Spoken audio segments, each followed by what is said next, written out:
मैं हिमांशु द्विवेदी और स्वागत है आपका हमारी खास पेशकश चर्चा में।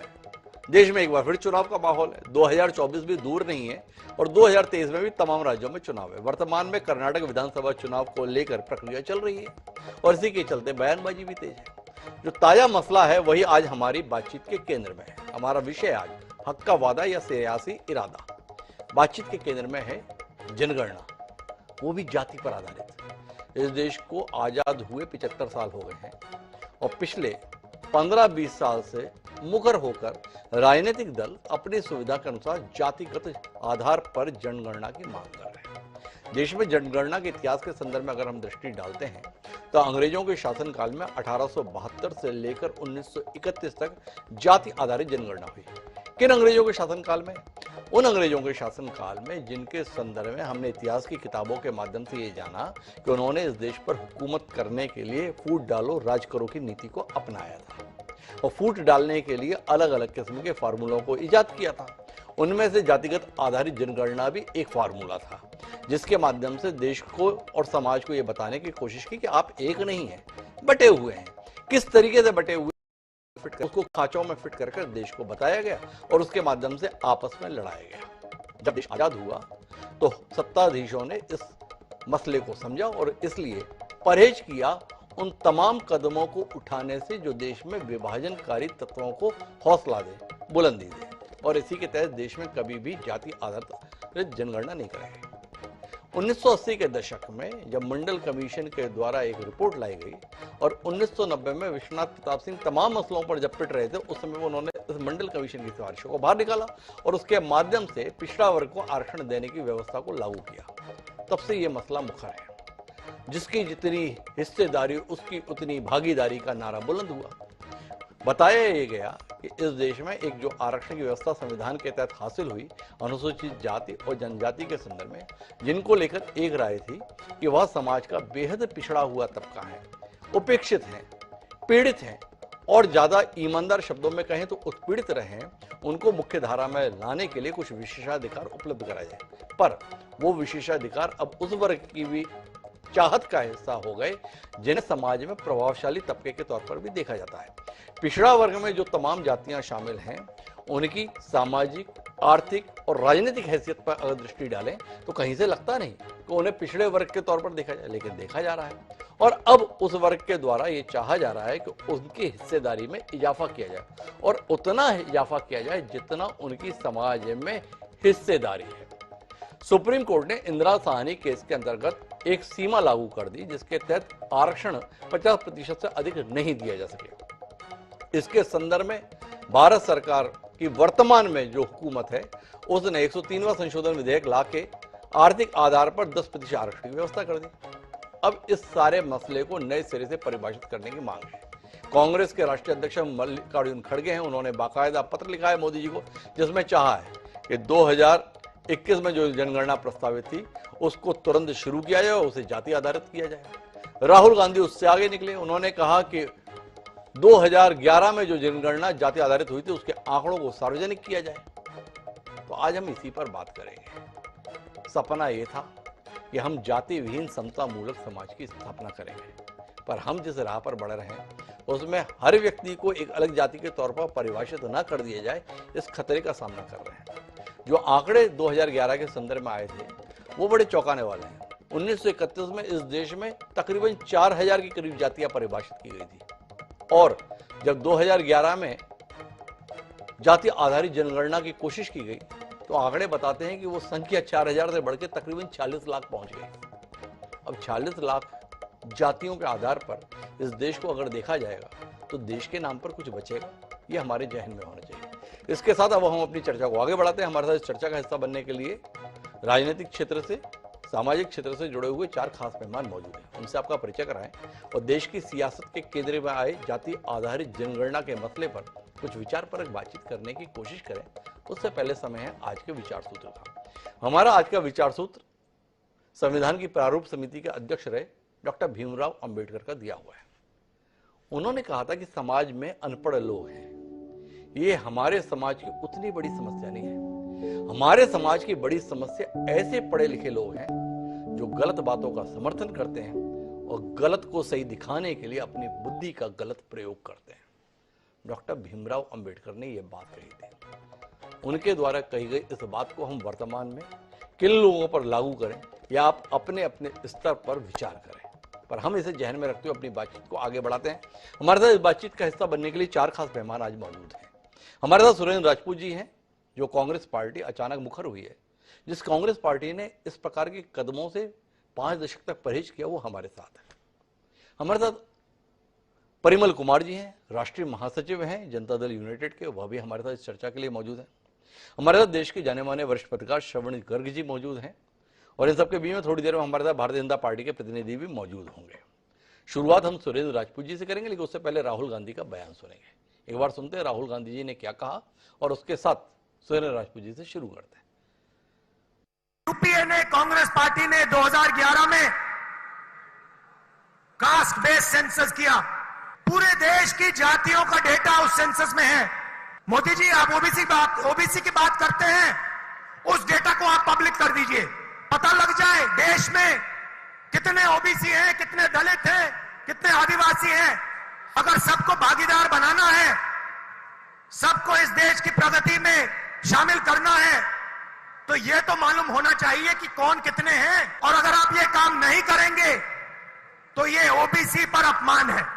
आपने ओबीसी की बात की, देश को दिखा दीजिए देश में कितने ओबीसी हैं, और फिर देश को समझाइए कि आपकी सरकार में सिर्फ 7% सेक्रेटरीज ओबीसी, दलित और आदिवासी में से क्यों आते हैं। दूसरी बात, जो एससी और एसटी का कोटा है, उसको उनकी आबादी से प्रोपोर्शन कर दीजिए। और तीसरी बात, जो रिजर्वेशंस पे आपने 50% का कैप लगा रखा है, उसको हटा दीजिए। फिर बात करते हैं ओबीसी का अपमान कौन करता है।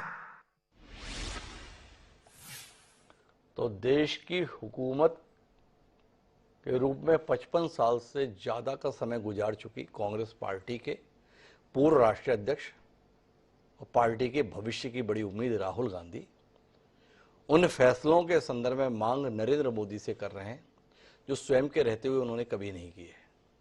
तो सुरेंद्र राजपूत जी समझाएं, क्या पंडित नेहरू की नीतियों के संदर्भ में बदलाव राहुल गांधी चाह रहे हैं?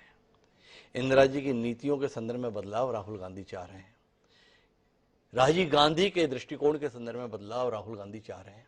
या कुल मिलाकर राहुल गांधी और कांग्रेस पार्टी ने मान लिया है हमारी सोच गलत थी, हमारी दृष्टि गलत थी, हमारा आकलन गलत था, नया जो नेतृत्व आया है वो जान रहा है देश के लिए क्या सही है। तो थोड़ा बताएं, क्यों भाजपा के साथ खड़े होने को तैयार हो गए राहुल गांधी? देश को समझाने में बहुत मेहनत कर रही है भाजपा। नेहरू जी ने ठीक नहीं किया, इंदिरा जी ने ठीक नहीं किया, गांधी परिवार ने ठीक नहीं किया, उनके साथ खड़े हो गए। अरे पंडित जी, बड़े भोले हैं आप, और इस मासूमियत पे तो कौन ना मर जाए। हम लोग तो आप पे वैसे ही कहते हैं ना कि जमाना है तुम्हारा, चाहे जिसकी जिंदगी ले लो, मगर मेरा कहा मानो तो ऐसे खेल ना खेलो कि तुम्हारी इस अदा पर न जाने किसकी मौत आए। सच बात यह है हिमांशु भाई, राजनीति और समाज जी के जो प्राथमिकताएं हैं 15 साल में, 20 साल में, 25 साल में, 10 साल में बदलती रहती हैं, इसीलिए आंदोलन होते हैं। जी। आज से अगर आप बात करेंगे कि भाई हमारे तो हम फलाने आदमी को बहुत मानते थे, वो फलाने आदमी को बहुत मानते थे, हम महात्मा गांधी को बहुत मानते हैं, महात्मा गांधी बुद्ध को बहुत मानते थे, भगवान बुद्ध भी किसी को मानते होंगे, तो कहीं ना कहीं हम फिर बहुत पीछे चले जाएंगे। आज समसामयिक चीजों में क्या है, ये सारी चीजें की जाती हैं। आज की प्राथमिकता में हमको जो लगा, नेहरू जी की नीति अपनी जगह ठीक थी क्या? नेहरू जी ने आरक्षण में, संविधान में आरक्षण की व्यवस्था नहीं की? याद आप कीजिए, शेड्यूल कास्ट और शेड्यूल ट्राइब के लिए आरक्षण की व्यवस्था की। उसके बाद फिर क्या नाम, पिछड़ों के लिए आरक्षण की व्यवस्था की गई, जिसको संवैधानिक दर्जा हम लोग नहीं दे पाए। आज अगर मंडल कमीशन की रिपोर्ट आई, विश्वनाथ प्रताप सिंह जी ने उसको लागू किया, इंदिरा जी ने ही वो मंडल कमीशन को बैठाया था, वो लागू नहीं हम लोग कर पाए। वो तमाम तरीके की दिक्कतें होती हैं, हम उन दिक्कतों को मानते भी हैं।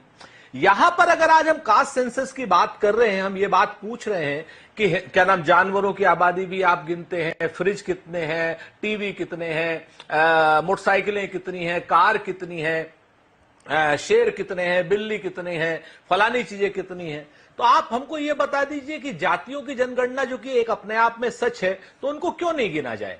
और हमने तो अपनी, अगर कोई बात भी थी तो 2011 के सेंसस में किया था उसको, ऐसी तो बात नहीं। हम तो उसी डेटा को रिलीज करने की बात कर रहे हैं जो डेटा हमने दिया था उन्हें जी।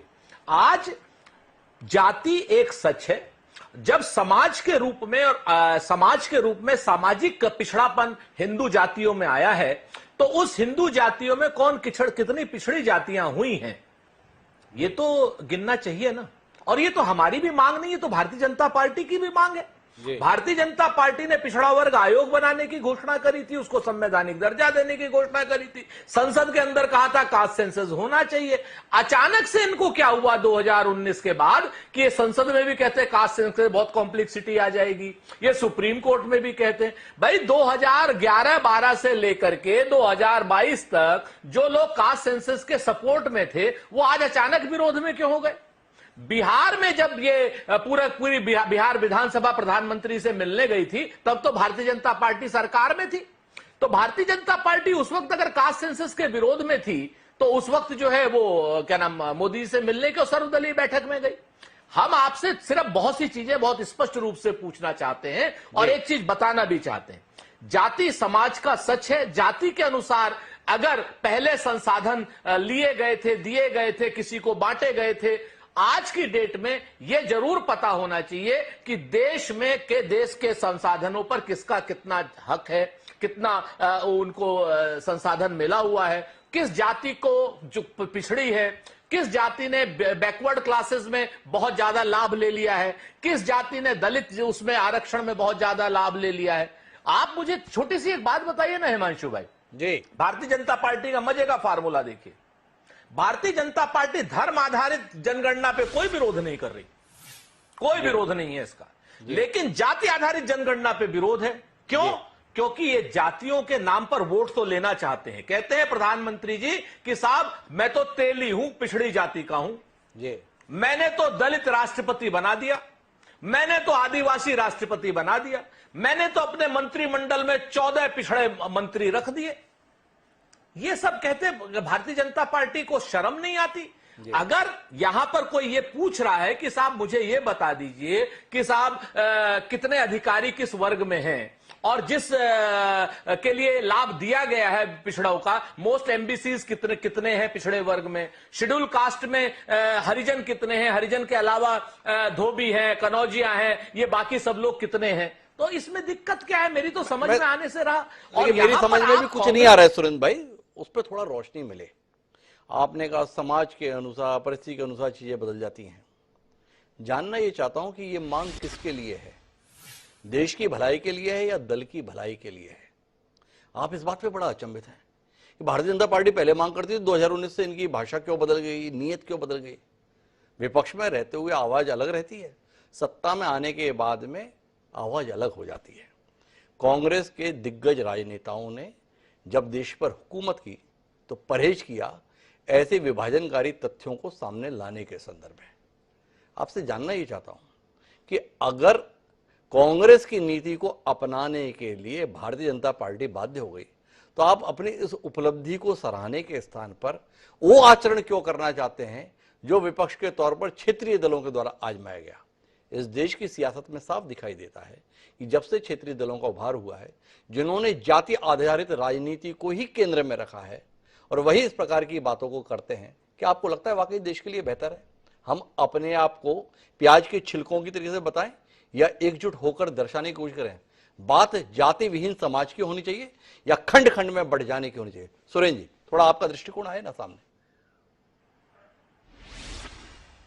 बिल्कुल हिमांशु भाई, आप जैसे सुधी पत्रकार के साथ बात करने में बड़ी मजा आती है, भले विरोधाभासी बात हो, कोई दिक्कत नहीं होती। कहते हैं ना कि अनेकता में एकता भारत की विशेषता। जी, अनेकता में एकता हिंद की विशेषता, हम लोग तो बचपन से नारा लगाते आए हैं जी। तो आप मुझे ये बता दीजिए कि अगर आप ब्राह्मण हैं, मैं ठाकुर हूं, या श्रवण गर्ग साहब बनिया हैं, या कोई और किसी उसमें है, तो यहां पर वहां पे हम खंड खंड बट कहां रहे? जी। हम तो सिर्फ इतना ही कह रहे हैं कि भाई ठाकुर कितने हैं इतना पता चल जाए, ब्राह्मण कितने इतना पता चल जाए, दलित कितने हैं इतना पता चल जाए, दलित में कनौजिया कितने इतने पता चल जाए, हरिजन कितने हैं, यादव कितने हैं, वर्मा कितने हैं, कोरी कितने हैं, काछी कितने हैं, ये पता चल जाए। और इन पता चलने के साथ साथ इनके पास संसाधनों में भागीदारी कितनी है ये पता चल जाए। इसमें क्या दिक्कत है? जब हमने निषादों की यानी क्या नाम नदी के किनारे रहने वालों की हमने जब जनगणना की, तभी तो हम नदी के पट्टे जो खनन के पट्टे हैं, आपको याद होगा हिमांशु जी, श्रवणगढ़ जी को तो बहुत अच्छी तरीके से याद होगा, तभी तो हमने निषादों को पट्टे देने शुरू किए। जब हमारे पास कास्ट सेंसस था, शेड्यूल कास्ट शेड्यूल ट्राइब का, तभी तो 1975 में हमने दलितों को, भूमिहीन दलितों को पट्टे देने शुरू किए। आप मुझे यह बता दीजिए कि भारतीय जनता पार्टी की तरफ से ये बैटिंग क्यों हो रही है कि साहब हम जाति विहीन समाज की स्थापना करें। वो जाति विहीन समाज की स्थापना तो करना चाहते हैं, लेकिन धर्मांध समाज की स्थापना करना चाहते हैं। सारी की सारी जातियां चाहे वो अपने संसाधनों पे हक पाए या ना पाए, लेकिन धर्मांध हो जाएं। वो कहीं ना कहीं धर्म के नाम पर तलवार निकाल के विधर्मियों की हत्या करने लगे और उनको वोट देने लगे। क्या आप इस समाज की संरचना चाहते हैं, या इस समाज की संरचना चाहते हैं कि सारे के सारे जितने लोग आर्थिक रूप से, सामाजिक रूप से पिछड़े हों, उनको उनका हक मिले, उन्हें आरक्षण में, कहना प्रोन्नति में भी आरक्षण मिले, उन्हें उनके समाज को कहीं ना कहीं आगे जीने का हक हो, सम्मान से जीने का। एक सवाल के साथ में फिर आगे बढ़ता हूं अजय विष्णु जी के पास, जिनके लिए आपके पास सारे सवाल हैं। तो कुल मिलाकर अब इस देश में अफसर जाति के आधार पर ही उपलब्ध कराने की लड़ाई राजनीतिक दल लड़ेंगे। प्रतिभाओं के लिए क्या करेंगे? राहुल गांधी ने मांग कर दी है, ये जो कोर्ट ने 50% की कैपिंग लगा रखी है, इसको भी हटाइए, और जिसकी जितनी हिस्सेदारी उसकी उतनी भागीदारी वाले नारे पे आगे बढ़ी है। तो आपसे जानना चाहते हैं कि अब प्रतिभाओं को देश से बाहर ही अपने विकल्प देखने चाहिए, क्योंकि यहां पर तो अब अफसर जो मिलेंगे वो जातियों के आधार पर मिलेंगे। क्या बोलते हैं? एक मजबूत देश बनाने के लिए ठीक राह पर आगे जाने का आह्वान आपके नेता कर रहे हैं या तमाम राजनीतिक दल कर रहे हैं? सुरेंद्र जी, इस पर भी आपकी दृष्टि आ जाए तो फिर अजय विष्णु जी की दृष्टि के लिए हम आगे बढ़े। दो चीजें बड़ी साफ हैं, मैं आपसे बताऊं। अगर आप जाति आधारित अफसरों की बात करते हैं तो निश्चित तौर पर कहीं ना कहीं आप ये क्या कहना चाहते हैं कि जो जाति आधारित अफसर जो किसी रिजर्वेशन के जरिए आए हैं वो योग्य नहीं है जी। क्या आप ये कहना चाहते हैं, क्या नाम, जो पिछड़ी जाति के साइंटिस्ट हैं, जो पढ़े लिखे बच्चे हैं, जिनको अगर प्रिविलेज नहीं मिला और हम लोगों ने उनको अच्छे तरीके से पढ़ा दिया और पढ़ा करके वो अफसर बन गए, तो क्या वो अच्छा समाज नहीं बना रहे हैं या अच्छी अधिकारी के रूप में अपनी सेवाएं नहीं दे रहे हैं? क्या दलित समाज के अधिकारी जो हैं अपनी अच्छी सेवाएं नहीं दे पा रहे हैं, या उनके लोग जो हैं साइंटिस्ट उनके अच्छे रिसर्च नहीं कर पा रहे हैं? ये बात गलत है हिमांशु भाई। मैं आपको फिर से बताऊं, जो वंचित वर्ग है, अगर आप उनको स्पेशल प्रोविजन नहीं देंगे तो वो हमारे और आपके बराबर नहीं खड़े हो पाएंगे। हमें आपको ये जरूर कहना चाहिए कि उनको हम स्पेशल प्रोविजन दें, हमारे पास में खड़े हो, हमारे बच्चे और उनके बच्चे एक जगह पे एक समान रूप से पढ़े। हाँ, उसके बाद रिजर्वेशन मिले या न मिले, इस पर बहस होनी चाहिए। इस पर तो कतई नहीं बहस होनी चाहिए कि आप जाति आधारित। और दूसरी, लेटरल एंट्री की बात कर लीजिए एक बार हिमांशु भाई, भाजपा वालों से पूछिएगा जरूर। 47 पद इन्होंने लेटरल एंट्रीज में भरे हैं अभी जी। क्या उसमें से एक भी दलित है जी? क्या उसमें से एक भी पिछड़ा है? लेटरल एंट्रीज में जो सेक्रेटरी, डिप्टी सेक्रेटरी लेवल के जो दलित भरे, क्या नाम, पद भरे हैं इन्होंने, एक भी दलित हो, एक भी पिछड़ा हो तो बता दीजिए जी। ये मूल रूप से भारतीय जनता पार्टी धर्मांध समाज, जाति विहीन लेकिन धर्मांध समाज, धर्मांध समाज का निर्माण करने के लिए प्रयत्नशील है भारतीय जनता पार्टी। अजय विष्णु जी मेरे साथ में है। जाति आधारित जनगणना की मांग बड़ी बुलंद है अजय विष्णु जी, बहुत संवेदनशील है। राहुल गांधी बोल रहे हैं पिछड़ों का अपमान तो आप कर रहे हैं, उनके हकों पर डाका आप डाल रहे हैं। 2011 का डाटा आया हुआ, उसे सार्वजनिक करने से आप बच रहे हैं। क्या कहते हैं आप? किस बात से डरते हैं? किस बात का खौफ है? जो मांग कभी आप किया करते आज उसी से पल्ला झाड़ रहे, क्यों? ऐसा है कि जब जब जो भी पार्टी यदि राष्ट्रीय परिप्रेक्ष्य में देखेगी जी, और हमारा भी जब दायरा बढ़ा जी, और भारतीय जनता पार्टी ने राष्ट्र की कमान संभाली जी, और पूर्ण बहुमत के साथ संभाली, जब हम स्वतंत्र विचार करने गए और स्वतंत्र विचार देने और उसको एप्लीकेशन करने में सक्षम हुए जी, तब जो एक नजरिया देखा, तो उस नजरिए में देखा कि इस देश को बंटने से यदि बचाना है तो जातियों के गणित में उलझने की जरूरत नहीं है। जी। और कांग्रेस भी जब तक मजबूत थी, जब तक वो राष्ट्रीय पार्टी के रूप में थी, तब तक वो भी ये कहती थी कि इसको यदि हमने किया तो हमें गंभीर परिणाम भोगना पड़ेंगे। जी। ये किसने कहा? नेहरू जी ने कहा। जी। और नेहरू जी के इस दृष्टांत को का मुखर किसने किया? चिदम्बरम जी ने। आज की तारीख में चिदम्बरम जी मौजूद हैं। चिदम्बरम जी से पूछेगा कि उस समय जो कानून मंत्री थे वीरप्पा मोइली जी, उन्होंने कहा था कि नहीं कहा था कि नेहरू जी ने कहा है कि ये जातिगत गणना की चक्कर में मत पड़ना, नहीं तो देश को इसके गंभीर परिणाम भोगना पड़ेंगे। क्योंकि उस समय पार्टी राष्ट्रीय पार्टी थी, कांग्रेस मजबूत थी पूरी राष्ट्र के स्तर पर। बाकी की पार्टियां कहीं जात और गणित के हिसाब से अब अलग अलग प्रदेश में अपना स्थान बनाने की कोशिश कर रही थी। तब उनका नजरिया ये था। जी। अभी बहुत सी बातें आएंगी, अपन बात करेंगे उसके बाद भी। पर ईमानदारी की बात अब यह है कि कांग्रेस चूंकि बिल्कुल सिमटती चली जा रही है जी। और इतनी ज्यादा सिमट गई है कि अब उसको अच्छे और बुरे और देश का सवाल ही पैदा नहीं होता। अब तो उसको लगता है कि जिस भी तरीके से कहीं से भी किसी को तोड़ फोड़ के कोई गणित बैठ जाए और थोड़े से वोट मेरे बढ़ जाए, थोड़ी सी सीटें मेरी बढ़ जाए, उसको बात करना है। इसलिए वो जातिगत गणित का जो आंकड़ा, परिवारवाद पे चलने वाली क्षेत्रीयवादी पार्टियां जो है, उन पार्टियों के स्वर में स्वर मिलाने लगे हैं। राहुल गांधी जी भूल गए हैं कि राजीव गांधी जी ने इसके लिए क्या कहा था, भूल गए हैं इंदिरा जी ने इसके लिए क्या कहा था, भूल गए नेहरू जी ने इसके लिए क्या कहा था, भूल गए कि कांग्रेस पार्टी का इस पे स्टैंड क्या था। आज उनको सिमटती हुई कांग्रेस पार्टी को बचाने की जरूरत है। इसलिए अच्छे और बुरे का भेद निपटा भुला के वो जातिगत गणित की और जातिगत गणना की तरफदारी करने लगे हैं। दो सवाल आपसे हैं अजय विश्नोई जी। एक तो यह है कि देश को यह बताने की भरसक कोशिश आपकी पार्टी ने की, इस देश की बर्बादी के लिए तथाकथित तौर पर अगर बर्बाद हुआ तो अगर कोई जिम्मेदार है तो वो गांधी नेहरू परिवार है, और नेहरू की भूलों की बड़ी कीमत देश को चुकानी पड़ी। क्या ऐसी मजबूरी हो गई या आज जनगणना के मसले पर उन्हीं नेहरू के बताए हुए बयान के आधार पर बचाव का रास्ता भाजपा को अख्तियार करना पड़ा है? नेहरू जी ने बताया था बड़ा खतरा है इसमें, बच के रहना। एक तो सवाल ये जानने का। दूसरा, आपसे ये भी समझना चाहता हूं किस बात से डर रहे हैं आप? जो सच्चाई है वो अगर लोगों के सामने आएगी तो क्या बिगड़ जाएगा? आप तो सत्य के हामी हैं, पारदर्शिता के हामी हैं, तो फिर जाके संकोच किस बात का? तो दोनों विषयों पर स्पष्टता तो आए, देश को पता तो चले कि अगर इस तरफ कदम बढ़ाते हैं तो क्या खो देंगे, क्या कीमत चुकाएंगे। ऐसा है कि नेहरू जी ने सब कुछ गलत नहीं किया जी। जहां उन्होंने सही किया है, माननीय मोदी जी ने लोकसभा के अंदर खड़े हुए के भी उसकी तारीफ करी है और लोकसभा के बाहर भी तारीफ करी है, चाहे वो नेहरू जी के मामले में हो, चाहे शास्त्री जी के बारे में हो, चाहे इंदिरा जी के बारे में हो। जी। यदि इंदिरा जी ने कुछ अच्छा किया तो अटल बिहारी वाजपेयी ने लोकसभा के अंदर खड़े होकर भी उनकी तारीफ करी है। जी। परंतु जिस बिंदुओं पर वो सही थे, उस बिंदुओं को भी हम सही को सही ना कहें, ऐसी नीति भारतीय जनता पार्टी की नहीं है। नेहरू जी ने इस मामले में जो कहा था, आज हम उससे अपने आप को एक मत पाते हैं, इसलिए उस स्वर को हम बुलंद कर रहे हैं और कांग्रेसियों को यह याद दिलाने की कोशिश कर रहे हैं कि उनके पुरखे, उनके पूर्वज, उनके पूर्व मुख्यमंत्री, प्रधानमंत्री जो कह गए हैं वो सोच समझ के कह गए हैं। दूसरा सवाल आपने पूछा, डर क्या है? वही डर जो उस समय नेहरू जी देख पाते थे, इंदिरा जी देख पाती थी, वही डर आज की तारीख में भारतीय जनता पार्टी देख रही है। जातिगत गणित हो जाए, एक एक समाज, एक एक जात की गणना अलग अलग हो जाए, हर एक गणना का गणित अलग अलग आ जाएगा, उस गणना को लेके इतने सारे स्वर बुलंद होंगे कि राजनीति कोलाहल में बदल जाएगी। मांगों के इतने सारे मांग उठेंगी कि किसी को मांग पूरा करना संभव नहीं हो पाएगा, और जिसकी मांग पूरी नहीं होती दिखेगी वही पता नहीं कौन सा विरोध का झंडा उठा लेगा, कौन सा विरोध का स्वर उठा लेगा, किस दिशा में चला पड़ जाएगा, देश को किस दिशा में ले जाएगा।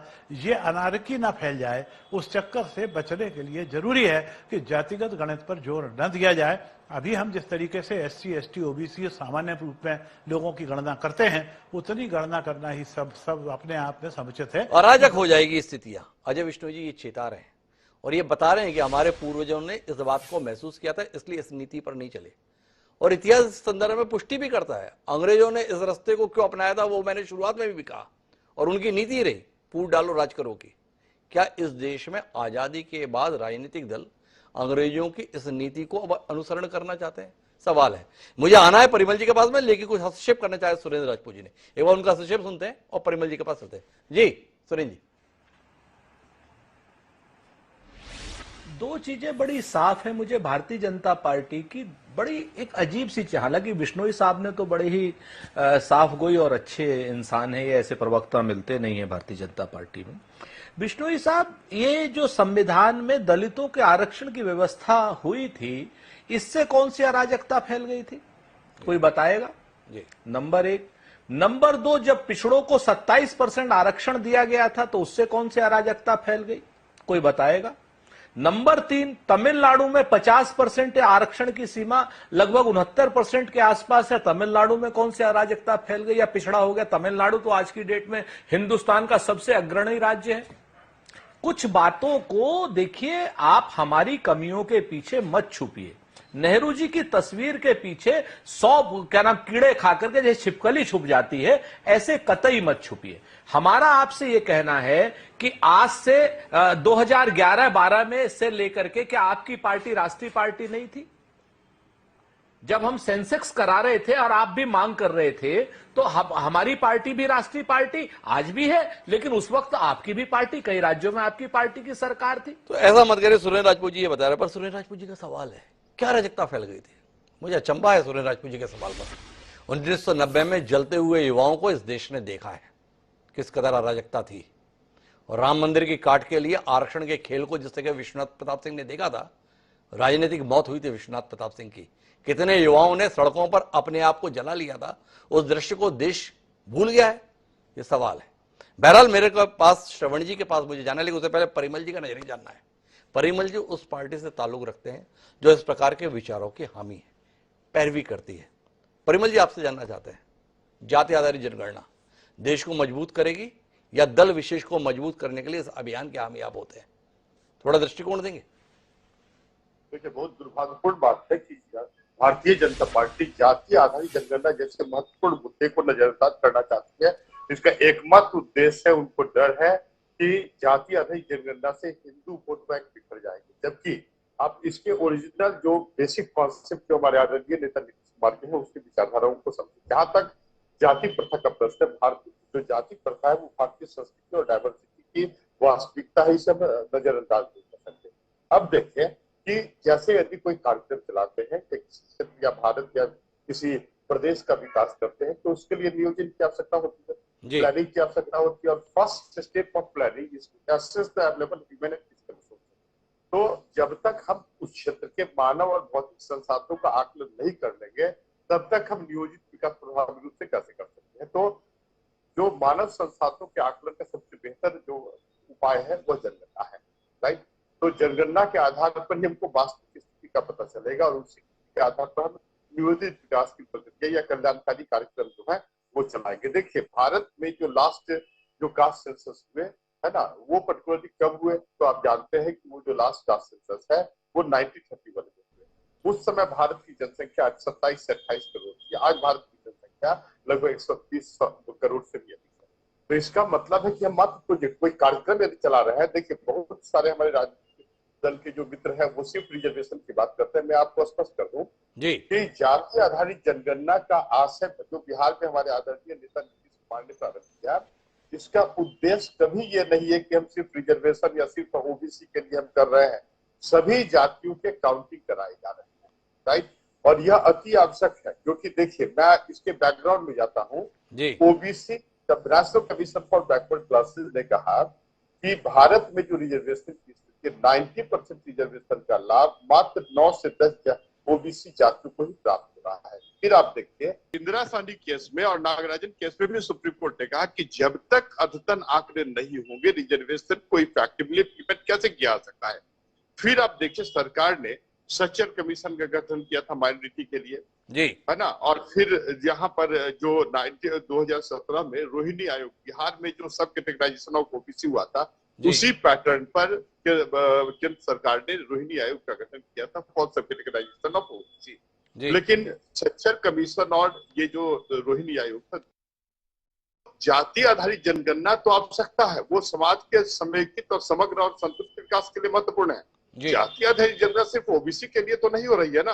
बिहार का जो मॉडल है, हमारे नीतीश कुमार का जो मॉडल है, वो कास्ट बेस्ड काउंटिंग। देखिए मैं आपको बता दूं कि जहां तक सेंसस का प्रश्न है, तो सेंसस शब्द जो है ना, संविधान के 7वीं अनुसूची के सेंट्रल लिस्ट के एंट्री नंबर 69 में है और उसके तहत सेंसस कराने का एक्सक्लूसिव अधिकार सेंट्रल गवर्नमेंट को है, राइट। और इसी प्रावधान के तहत स्वतंत्रता के पश्चात इंडियन सेंसस एक्ट पारित किए गए और रजिस्ट्रार ऑफ सेंसस के गठन किए गए, which is the exclusive organisation to conduct census operation. और लगातार हमारे नेता ने केंद्र सरकार से कहा कि आप सेंसस करवाएं ताकि सभी जातियों के विकास हो, अग्रणी जातियों के भी विकास हो, पिछड़ी जातियों के भी विकास हो, दलितों के भी विकास हो, माइनॉरिटी के भी विकास हो। लेकिन जब तक आपके पास आंकड़े नहीं है तो आप अंधेरे में तीर चला रहे तो हैं। आप करेंगे क्या? परिमल जी एक बात बड़ी तार्किक कह रहे हैं और इस पर विचार होना चाहिए, और श्रवण जी के पास मुझे इस पर टिप्पणी है। देश अभी जो भी जातीय आधारित फैसले ले रहा है वो 1931 की जातिगत जनगणना के आधार पर लेता है। कितने पिछड़े, कितने दलित, इसके संदर्भ में आजादी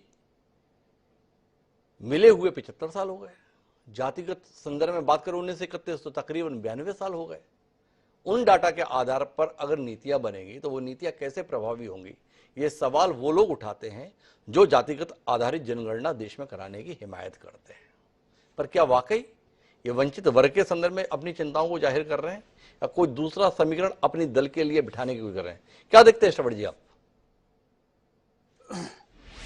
देखिए हिमांशु जी, पहले तो आपने जो अपनी पूरी 2-3 बार की भूमिका में जो दर्शकों के सामने सवाल खड़े किए, मैं उनका जवाब देना चाहता हूं जी। क्योंकि मुझे ऐसा लगता है कि आपने हमारे दर्शकों को काफी पूर्वाग्रहों से ग्रसित कर दिया है। जी। बीजेपी के अभाव में आपने अपने रिप्रेजेंटेशन से उनको प्रेजुडिस किया है। जी। आप कह रहे हैं कि अंग्रेजों ने भारत को बांटने के लिए जातिगत जनगणना का काम किया और 1872 से 1931 तक ये हुआ, जी। और अब नए सिरे से भारत को विभाजित करने का काम किया जा रहा है। और आपने बताया कि 4000 से 46 लाख जातियां हैं। जी। उस सिलसिले में आपने कई चीजें बताई है। जी। आपने ये भी कहा है कि विभाजन के नए उपाय अब इजाद हो रहे हैं। पिछड़े वर्ग की प्रगति काफी हुई है, पर बताया जा रहा है कि नहीं हुई है। आपने कहा जाति विहीन समाज की सफलतापूर्वक स्थापना के लिए प्रयास किए जा रहे थे, नहीं हुए हैं। देखिए, मैं 2-3 चीजें आपको बताता हूं। जी। 1989 में मंडल आयोग का विरोध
राजपूत जी, जिन्होंने इस देश में हुकूमत की, अलग अलग राज्यों में जो इस बात का बखान करते हैं कि हमारे राजा ये रहे, इनका प्रताप रहा, इनका पराक्रम रहा, होड़ लगी हुई है हमें पिछड़े में शामिल करो।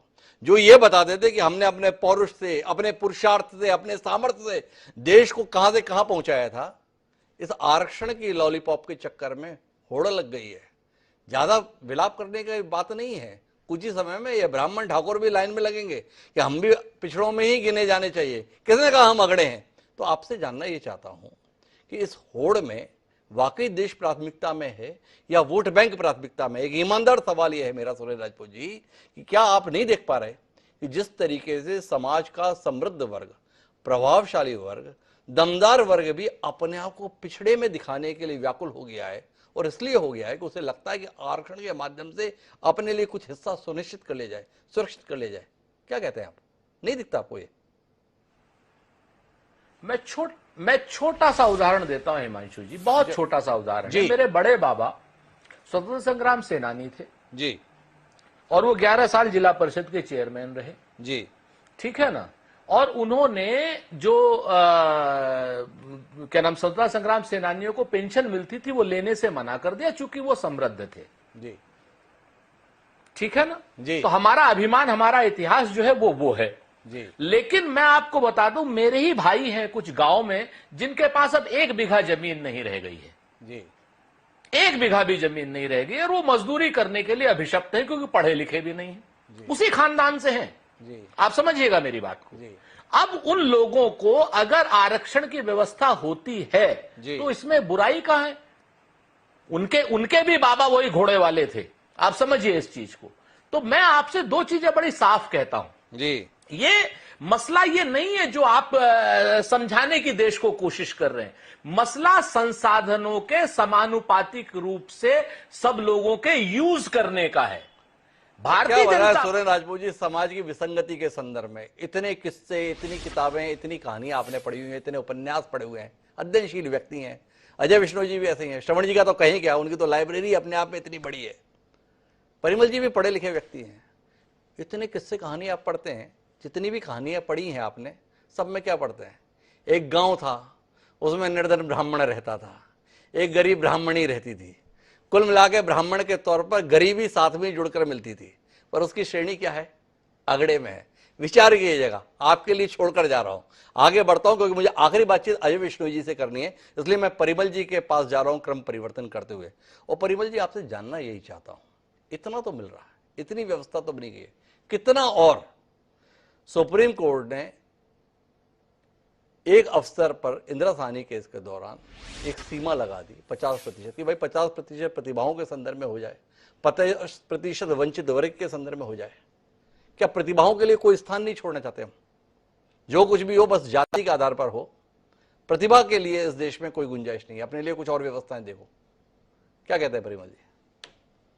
देखिए, दुर्भाग्यपूर्ण बात है कि हम सभी व्यक्ति, अधिकांश व्यक्ति समाज में है, जो पोलिटिकल पार्टी है, वो जाति आधारित जनगणना को रिजर्वेशन से जोड़ते देखते हैं जी। ये बात सच्चाई नहीं है। आप देखिए, बिहार में जो का मॉडल है, जो विकास बेस्ड काउंसिल के प्रावधान जो हमारे आदरणीय नेता नीतीश कुमार ने किया, उसका उद्देश्य, उससे क्या लाभ है?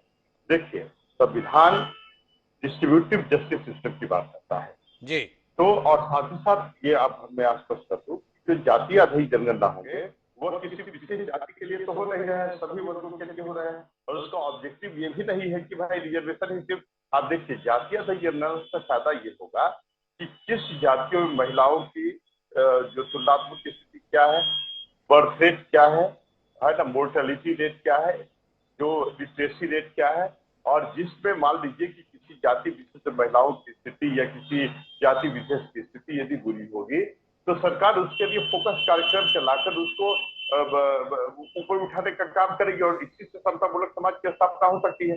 तो हमारे आदरणीय नेता नीतीश कुमार का जो होलिस्टिक अप्रोच है, मैं ऐसा मानता हूं कि इसे ही अखिल भारतीय स्तर पर लागू किए जाने की आवश्यकता है। बिहार में जो जाति आधारित जो गणना की जा रही है, उसका उद्देश्य कभी मात्र रिजर्वेशन नहीं है, न कि राजनीतिक लाभ प्राप्त करना है। जो संविधान में वर्णित है, जो प्रावधान है ना, socio economic and political justice, कैसे प्राप्त होगा जब तक हमको आंकड़े नहीं होंगे? परिमल जी एक अलग दृष्टिकोण दे रहे हैं। परिमल जी का कहना है कि लोगों को जो जरूरत है वो जरूरत पहुंचाने के लिए इस प्रकार की जातिगत आधारित जनगणना मददगार होगी, फोकस होकर काम हो पाएगा। ये बात कहने में तो अच्छी लगी परिमल जी, पर अजय विश्नोई जी राहुल गांधी का भाषण सुनिए, वो स्पष्ट तौर पर जब जातिगत आधारित जनगणना की बात कर रहे हो, परिमल जी आपको भी ये बात सुननी चाहिए, वो साथ में ही 50% आरक्षण को हटाने की भी मांग कर रहे हैं। कैसे मान लें कि आप लोगों की मांग के पीछे आरक्षण नहीं है? क्या कहता है अजय विश्नोई जी? आप मानते हैं परिमल जी जो दलील दे रहे हैं कि हम तो केवल इतना चाहते हैं चिन्हित हों लोग, किसकी क्या जरूरत है और उसको वो फैसिलिटी सरकार की तरफ से जा सके, इस सकारात्मक सोच के साथ में चाहते हैं जाति आधारित जनगणना हो? या वाकई चाहना तो कुल मिला के इतना है कैसे अपना वोट सुनिश्चित हो, वोट बैंक में तब्दील हो और कुल मिला के सियासत में उनकी हिस्सेदारी के नाम पर अपनी हिस्सेदारी बरकरार रखी जाए? जी अजय जी। हिमांशु जी, जी आज आपने बहुत समृद्ध, बहुत सुशिक्षित पैनल यहाँ पर बुलाया है जी पर बहस आज मुद्दे से कहीं हट गई जी और बहुत दूर चली गई। जी सबने अपने अपने मन की भड़ास निकाल ली, ऐसा लगता है हम मुद्दे से भटक गए। पर श्रवण गर्ग जी बात कर रहे थे 2011 के आंकड़ों की। जी 2011 के आंकड़े तो पुराने हो गए। अपन बात कर रहे हैं कि 2015 में कर्नाटक में जातिगत गणित का जो हुआ था, जनगणना हुई थी, उसके आंकड़े 2018 तक सिद्धरामैया जी मुख्यमंत्री थे कांग्रेस के, वो दबा के क्यों बैठे रहे? उस समय उसके बारे में क्यों नहीं कहा? राहुल गांधी के साथ दिक्कत यह है, उनके सहयोगी उनका पुराना इतिहास बताते हैं, पुराना स्टैंड बताते हैं, वो या तो उसको सुन के याद नहीं रखते या उसको भूलने का जरूरत समझते हैं तो भूल जाते हैं। वो ये भूल जाते हैं कि उन्हीं की सरकार के जब मंत्री अजय माकन थे, उन्होंने साफ रूप से इनकार कर दिया था। सांसद एक अली अनवर जी थे, उनके जवाब में कह दिया था कि किसी भी हालत में जातिगत हम जनगणना नहीं करेंगे। इन सबसे अलग हट भी जाए, कोई ने कब कहा क्या कहा था, पर एक तथ्य को अच्छे तरीके से पहचान ले। एक पुरानी बात छोटी सी अभी आपने थोड़ी देर पहले चर्चा करी थी, जब मंडल आयोग आया था तब SC/ST की तो बात ही छोड़ दीजिए, वो तो संविधान में हमने स्वीकार किया है और उनको वास्तव में आवश्यकता भी थी और आवश्यकता है, इसलिए उसको तो बने रहना चाहिए। पर जब OBC वाली मांग आई थी तो हम सब आप इस बात के गवाह हैं, वहां सिर्फ दो ही वर्ग थे, एक OBC के पक्ष में, एक OBC के विरोध में, और दो आवाजें थी। दो आवाजें भी आपस में इतनी तेज टकराई थी कि कितने लोगों ने आत्मदाह किया था उसकी चर्चा अभी आपने थोड़ी देर पहले कही थी, मैं उसको नहीं दोहरा रहा हूं। पर अब यदि ये विचार कीजिए, अलग अलग जातियों की अलग अलग गणना आ गई, अलग अलग स्वर आ गए, कितने स्वर टकराएंगे और उन स्वरों की टकराहट से क्या क्या परेशानियां खड़ी होंगी, कितनी मांगे आएंगी, उन मांगों की पूर्ति के लिए क्या होगा। राहुल गांधी जी की सीधी सीधी बात जो कर रहे हैं, 50% की सीमा पार कर दें और जातिगत गणित करवा लें तो जितनी जातियां होंगी, जितने अंश होंगे, उतनी यदि आरक्षण की मांग होगी तो हरेक के आरक्षण की मांग को हम पूरा कर पाएंगे। ये लोगों को बता के उनसे वोट लेने की कोशिश कर रहे हैं। ये भूल जाते हैं आज की तारीख में भारतीय जनता पार्टी की ताकत OBC है, भारतीय जनता पार्टी की ताकत दलित है। ये उस दलित और OBC को बांटने का इनका प्रयास है ताकि उसका एक भी टुकड़ा टूट पाए तो इनकी वोट बढ़ जाए और बीजेपी की वोट घट जाए। इस कुत्सित मानसिकता के कारण इन्होंने जातिगत गणित का समर्थन करना प्रारंभ किया है, इस जनगणना का प्रारंभ किया है। मुद्दा उछालना इनकी नीयत है, वास्तव में किसी पक्ष को न्याय दिलाने की नीयत से इन्होंने ये प्रयास नहीं किया है। तो कुल मिलाकर हम मर्म की बात में जाएं तो इस मांग के पीछे क्या वाकई समाज के वंचित वर्ग का कल्याण की भावना है या अपने दल के कल्याण के हित को लेकर इस मांग को मुखर किया जा रहा है?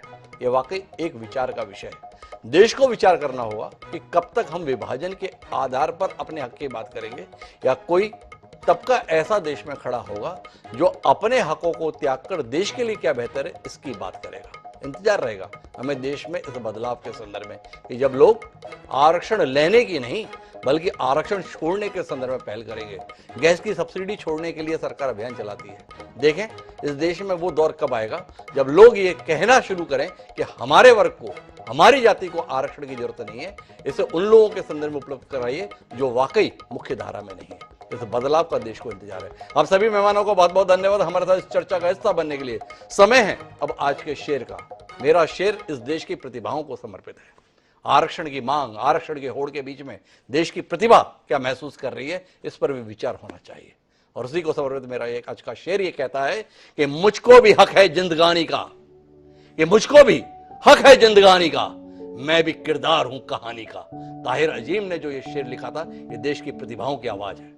इस देश पर हक केवल आरक्षण की मांग करने वालों का नहीं, बल्कि जिनमें इस देश को गढ़ने और बनाने का सामर्थ्य है, उनके संदर्भ में भी हुकूमत को विचार करना चाहिए। इस अपेक्षा के साथ मुझे दीजिए याद, कल फिर मिलेंगे नए विषय के साथ। तब तक के लिए सदा प्रणाम।